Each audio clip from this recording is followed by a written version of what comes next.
What's going on, guys? Stock Jock here. $853 up on the day. It's been a good day so far. Let's go over the trades. My first one was REPH. REPH. This one had positive phase 3 data. That's always good. That's usually the phase that will really move a stock.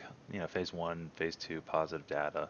You might get a initial spike on a stock out of the gates, but usually it just comes back down to its normal trading levels after that. But phase 3 can really get stocks moving. As you can see here, it was gapping up. Um, here on the daily, it gapped up. Like I said, phase 3 positive data, it'll move a stock. And that's what I was kind of watching. This is the 1 minute chart here at the open. It had a small dip down, which is normal. A lot of stocks, if they're gapping up a good bit, they'll sell off at the open as people profit take. So I was kind of watching this red to green move and didn't care about this stuff over here. I was watching for the break here of the open. So as it looked like it was curling and going up, I went long at 9:30, right about here as it was breaking, looking for that 9:50 break, and I sold in the spike right inside here at 9:51, 2,000 shares, 21-cent win.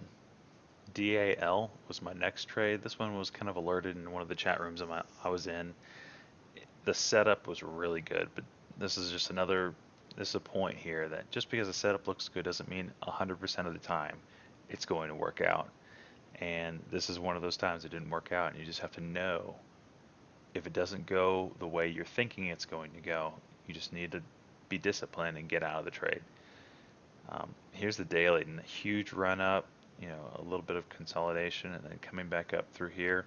The person in the chat room showed us this chart, and I agreed with it. I thought, all right, if we break above this level here on the daily, we're going to get the next leg up because it really hasn't sold off tremendously from these levels up here.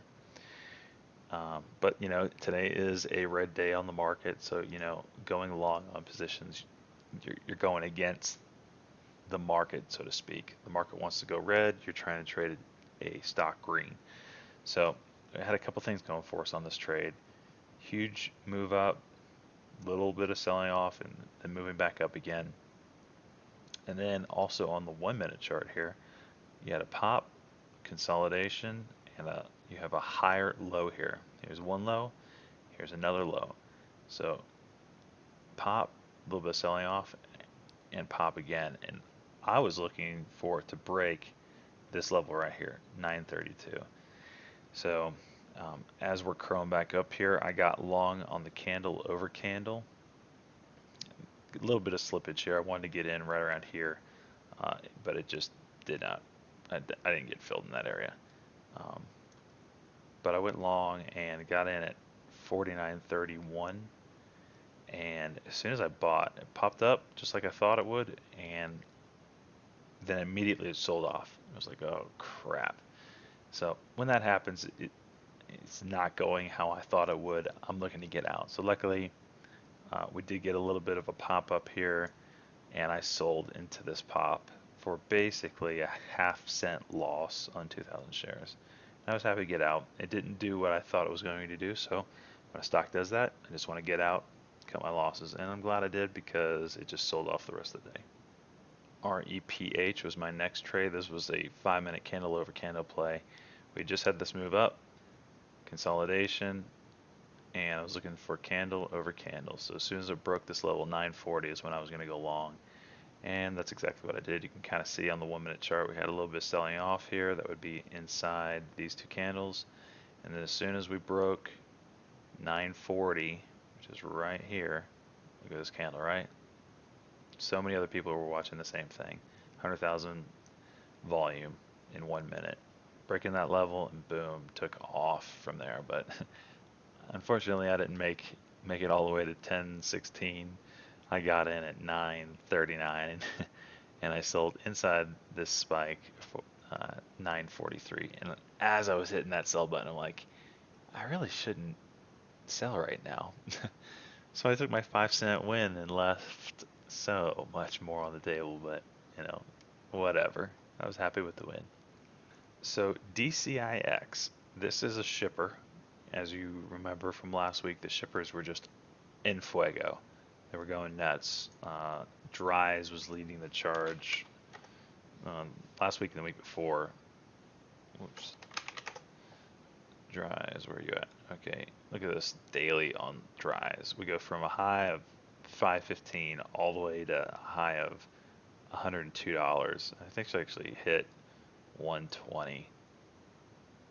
Uh, that isn't showing it, but anyway, 102. And that's just an absolutely insane move. And hopefully none of you bought into that move.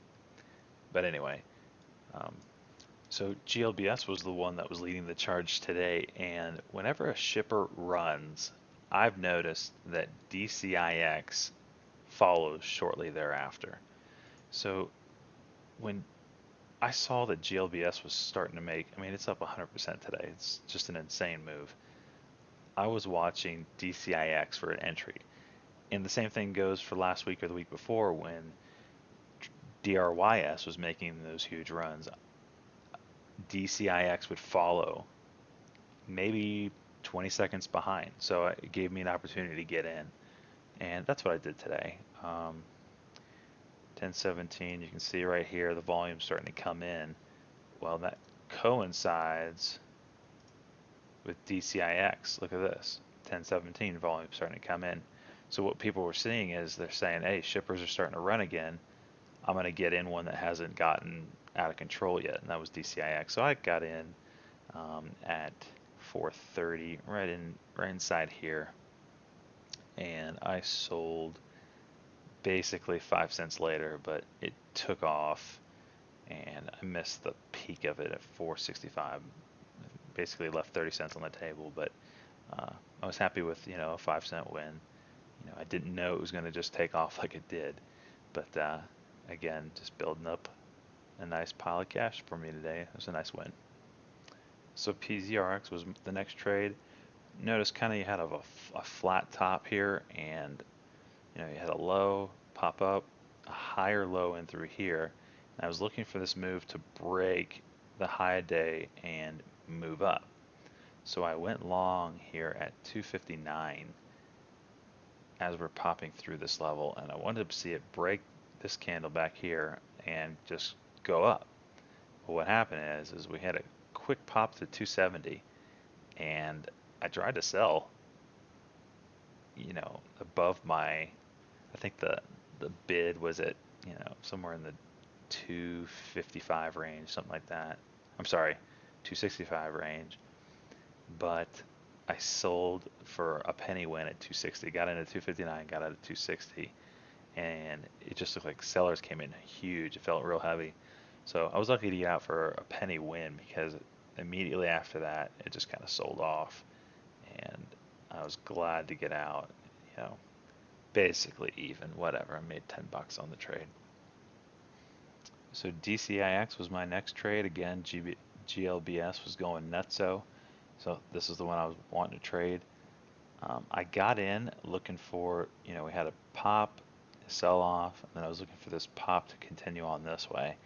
But as I got in up in through here on the 1 minute, it just kind of hit up a high and then just dropped really quick. And that was my signal to get out.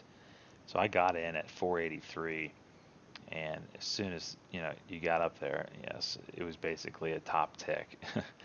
As soon as I got up in here and I saw the selling come in hard, um, I sold at 477 for 6 cent loss. Wasn't as bad as losing down in here on this huge candle. I'd much rather take it. That's just proper risk management there. See what's happening to the stock, and if it doesn't go the way you're thinking it's going to, just bail out quickly. And if I would have held 30 more seconds, I just never would have had a chance to recover. So glad I got out of that, and I think I did. I was done trading it for the day. So PZRX, this one I thought was done for the day, but out of nowhere, it was kind of consolidating, and I thought it'd just kind of sell off for the rest of the day. It's up 143% right now, which is insane. But um, out of nowhere, we had a volume spike, which brought it to the highs of days. So out of nowhere, we had a volume spike, and it brought it to the high of day, and it didn't break $3, and that was kind of the target I was hoping it did not break because I wanted to get in it. So kind of waited it out, looking for an entry. I got in. I got in at 287 at 12:16. So what I was watching is the L2. The L2 bid was coming up, and no one was hitting the bid. No one was selling uh, into the bid. So that was a good sign that the sellers were gone for a little bit. And as we're getting this curl here, I went long. I got in at a really good fill at 287. It spiked up to 305, and or 307. I actually sold at 306. I mean, I nailed the top on that one, like 306.46, something like that. So nailed the top on that one. It was a really nice one. Basically, 20 cents, 2,000 shares. It was a real nice one for me. So this next one, I was kind of I have a lead on the day, so I was happy to, play this one again. And this isn't the cleanest chart because we did have a 5-minute candle under candle here, but it didn't continue down. In fact, we went candle over candle in the next one. So I was kind of playing the candle over candle here, looking for it to break this candle and move up. So as it was curling up on the 1 minute, I went long at 282 and just looking for a really quick scalp, really quick pop, and I sold it 285, basically 3 cents, 60 bucks. And that was my last trade of the day. I think I'll be done. Um, I will watch PZRX and REPH. This one's popping back up right now. And just to see how they go. If it looks like we can get another move on this is kind of setting up nicely. Uh, it may be a play that I make. I don't know. We'll see. But I really want to protect this win right here. But yeah, that's all for today. Like, subscribe, share the videos.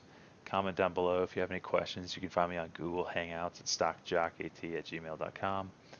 You can also find me on StockTwits at StockJockAT. I do post, things that I'm watching for the day on there pretty routinely. You would have seen some of my DCIX trades uh, before I even made the trade, just kind of my thoughts on what's going on out there. And you can also find me on Twitter at StockJockAT.